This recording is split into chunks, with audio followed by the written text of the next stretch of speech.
भारत और भारत के प्रधानमंत्री, खासकर तब जब 2014 में नरेंद्र मोदी भारत के प्रधानमंत्री बने, हर छोटी मोटी घटनाओं पे हम पाकिस्तान की तरफ मुखातिब हो जाते हैं, यानी भारत के प्रधानमंत्री मुखातिब हो जाते हैं। दिवाली का वक्त आता है तो हम चाइना की तरफ मुखातिब हो जाते हैं, थोड़ा सा विरोध करने लगते हैं, भारतीयता जाग जाती है, राष्ट्रवाद जाग जाता है। मैं विशेष नहीं जाऊंगा कि आपके हाथों में चलने वाले मोबाइल जो है वो कहाँ के हैं, भारत के प्रधानमंत्री जो मोबाइल यूज करते हैं वो कहाँ के हैं, और जो सिस्टम यूज करते हैं, जिस पे भाषण देते हैं, जिस पे टेक्नोलॉजी पे काम करते हैं, वो कहाँ का है। हमारे देश का क्या है यह तो आप भी समझते हैं और प्रधानमंत्री भी समझते हैं, लेकिन उनकी राजनीतिक मोह माया में आप क्यों फंस जाते हैं यह समझ में नहीं आता है। मैं मनीष, आज मैं इस बात पे बात करने आया हूँ कि आखिर तालिबान और अफगानिस्तान में हुआ क्या। पिछले एक हफ्ते से जो हो रहा है उसके बारे में मुझे आपको बताने की ज़रूरत नहीं है। आपके पास विभिन्न पेपर, न्यूज़ चैनल एवं विभिन्न संस्थानों के माध्यम से आपको इसकी जानकारी मिल चुकी है। आप एक बेहतर तरीके से समझते हैं कि हुआ क्या। मैं अब सीधे उसके साथ अपनी परिस्थितियों को, अपने देश की परिस्थितियों को जोड़कर मैं बताना और समझाना चाहता हूँ। देखिए, किसी की महत्वाकांक्षा इतनी बड़ी हो जाती है कि वो रावण बन जाता है, और महत्वाकांक्षा, आकांक्षा बुरी चीज़ नहीं है, लेकिन अब वह वाकई में अपनी सोच समझ से सकारात्मक हो तो। और इसी का परिणाम है कि आज कोई अपने आप को सर्वोच्च पद पे रखकर भी कमज़ोर हो गया, क्योंकि उसने इस देश के सिस्टम को तैयार करने में अपनी भूमिका नहीं निभाई। झूठ फरेब करते हुए देश के राष्ट्रपति बने रहे और समय आया तो पीठ दिखा करके भाग निकले। आप जान रहे थे कि तालिबान आपकी ओर बढ़ रहा है, आपको कमज़ोर करने की दिशा में लगातार सदियों से काम कर रहा है, फिर भी आपने अफगानिस्तान को मजबूत नहीं किया। और तालिबान की अपनी जिद थी कि भाई हम तो जाएंगे। अब भारत के परिप्रेक्ष्य में देखिए कि अगर भारत में इस तरह की कोई परिस्थिति होती है तो इसके पीछे का कारण क्या होगा, सोच समझिए। भारत में सबसे पहले तो भारत का संसद भारतीय संविधान को नहीं मानती है, चाहे वो देश के राष्ट्रपति हो, प्रधानमंत्री हो, किसी राज्य के मुख्यमंत्री हो, भारत के गृह राज्य मंत्री हो, वो भारत के संविधान का पहला पन्ना ही नहीं मानते हैं तो अंदर क्या मानेंगे। हम भारत के लोग, बस यहाँ से शुरू होता है। और इसमें आप किसी भी राजनीतिक दल में या भारत सरकार, यानी जिसको आप प्रधानमंत्री और राष्ट्रपति भारत सरकार का प्रतिनिधित्व करते हैं, उनके वजूद, उनकी भाषाओं में भी हम भारत के लोग नहीं हैं। ये सारे महत्वाकांक्षी लोग हैं जो अपने अपने राजनीतिक लाभ के लिए संवैधानिक रूप से आम आदमी पे अत्याचार करने और गुमराह करने का काम करने में पूरी ताकत निहित करते हैं। आज आपको मैं बता दूं, जो आप सदियों से जानते हैं, सदियों नहीं कहेंगे लेकिन लगभग कुछ दशक हो गए जब जातिवाद की एक ऐसी बीजारोपण की गई इस देश में, जो आज तक उस फसल को काटने में नरेंद्र मोदी भी लग गए, जो हिंदुत्व के ठेकेदार कहे जाते थे। वह भी सदन में जातिवाद के रास्तों पर बढ़े, जातिवादी व्यवस्थाओं में बढ़े, और जातिवाद के आगे पीछे उन्होंने कुछ नहीं देखा समझा। यही सरकार है, यानी नरेंद्र मोदी के नेतृत्व वाली सरकार जो भारत सरकार चल रही है, इसे में सुप्रीम कोर्ट यानी भारत का सर्वोच्च न्यायपालिका जिसको कहा जाता है, उसके ऊपर न्याय व्यवस्थाओं में राष्ट्रपति ही कुछ कर सकते हैं।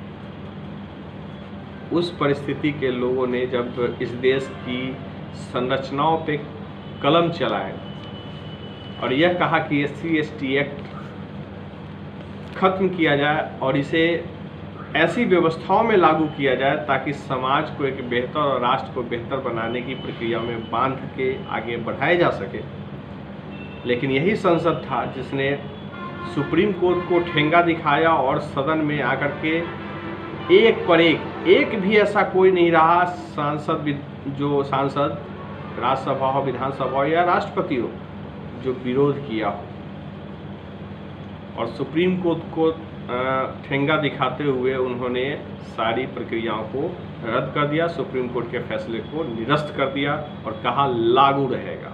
हम देश में अत्याचार करेंगे और यह हमारा राजनीतिक अधिकार है और राजनीतिक खेल का सबसे बड़ा हथियार भी है कि हम किसी पे SC/ST एक्ट लगवाएं और उनकी ज़िंदगी के साथ खूब खेलें और खूब मजे लें।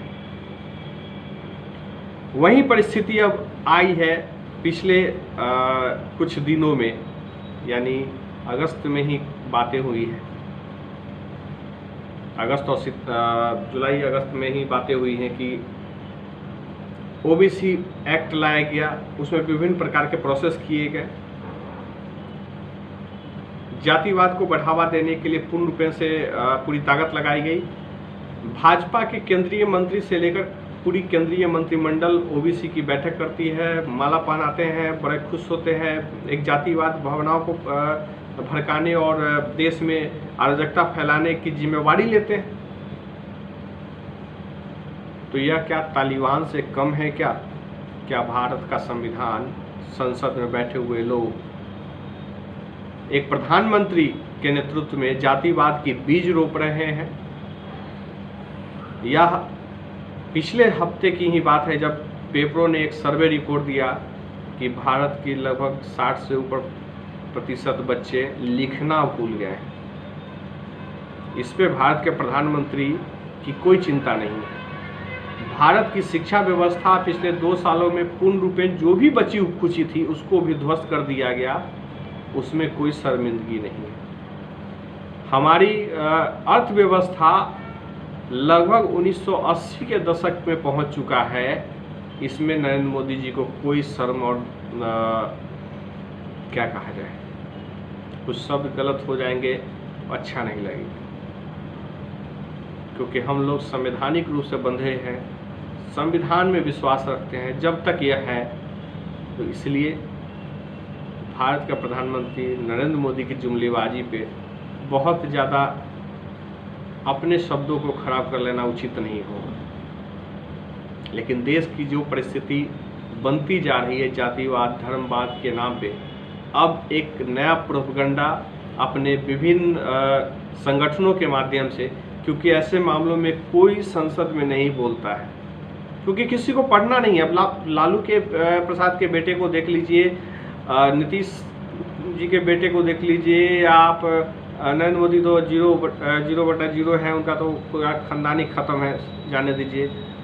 और भी नेताओं के आप बाल बच्चों को देख लीजिए तो वो पढ़ाई लिखाई, उनके शिक्षा से कोई मतलब है नहीं। तो शैक्षणिक व्यवस्थाओं में बात करने की ना तो क्षमता है और ना इनकी इच्छा शक्ति है।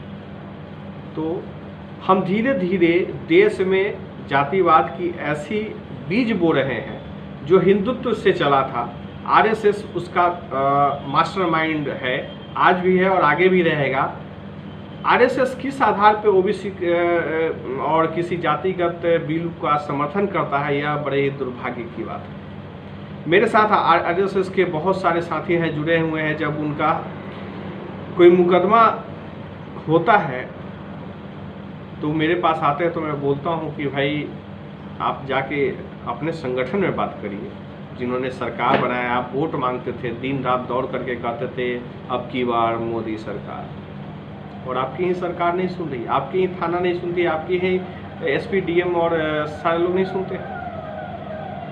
एक अखिल भारतीय विद्यार्थी परिषद के जिला के अंदर कहीं एक है, कुछ अच्छे पदों पे हैं, वह भी संपर्क किया था कि उनके ऊपर SC/ST एक्ट लगा दिया गया, और जिसका प्रमाण वीडियो देने के बाद भी सत्य कर दिया गया। जो वीडियो में स्पष्ट है कि कुछ भी नहीं हुआ था, एक खेल था, एक खेल के तहत, एक षड्यंत्र के तहत उनको फंसाया गया। उसके लिए मेरे पास आए थे, वो भाजपा के पास नहीं जा पा रहे हैं क्योंकि उनकी नहीं सुनी जाएगी। तो यह हो रहा है कि देश में सरकार अफगानिस्तान और तालिबान जैसी परिस्थिति यहाँ के लोगों को बांट करके ही ले आएगी। यहाँ पे किसी और के हमले की इंतज़ार करने का आपको ज़रूरत नहीं है, हम आपस में ही कट मर जाएंगे। और यह व्यवस्था संवैधानिक रूप से की जा रही है कि हम आपस में कटे मरे और झूठ फ्रेब के साथ हम देश को का संचालन करें, देश को एक बेहतर स्ट्रक्चर में लेके जाएं। हमें इस बात का ध्यान रखना होगा कि अब वह समय चला गया। अगर वाकई में भारत माता में आपकी श्रद्धा और आपका विश्वास है, अगर आप इस मिट्टी को, इस भूखंड को मानते हैं कि हमारी माँ है और हमारी माँ की जैसे इसकी रक्षा, सुरक्षा, व्यवस्था और इसका देख रेख होना चाहिए, तो इसमें जातिगत भावनाओं से ऊपर उठकर इस देश को शिक्षा, स्वास्थ्य, सड़क, पानी और वातावरण के साथ एक बेहतर राष्ट्र बनाने की तरफ हमें बढ़ना चाहिए। इसमें जो भी सहयोग इस देश के प्रधानमंत्री को अगर कभी चाहिए होगा, कोई सोच की जरूरत होगी, मैं अपना सोच जरूर दूंगा, लेकिन संपर्क करें। मैं अपनी बातों को आप सभी के माध्यम से लगातार रख रहा हूँ, इसलिए आप सभी लोग इन बातों के लिए तैयार रहिए कि देश जो आपका भारत है उसमें तालिबान और अफगानिस्तान जैसी स्थिति न पैदा हो। इसलिए सदन को अपनी औकात और सीमाओं में रखने का प्रयास करिए। आपका एक एक मत इस देश के सदन पे भारी पड़ेगा। बहुत बहुत शुक्रिया, बहुत बहुत धन्यवाद आप सभी का।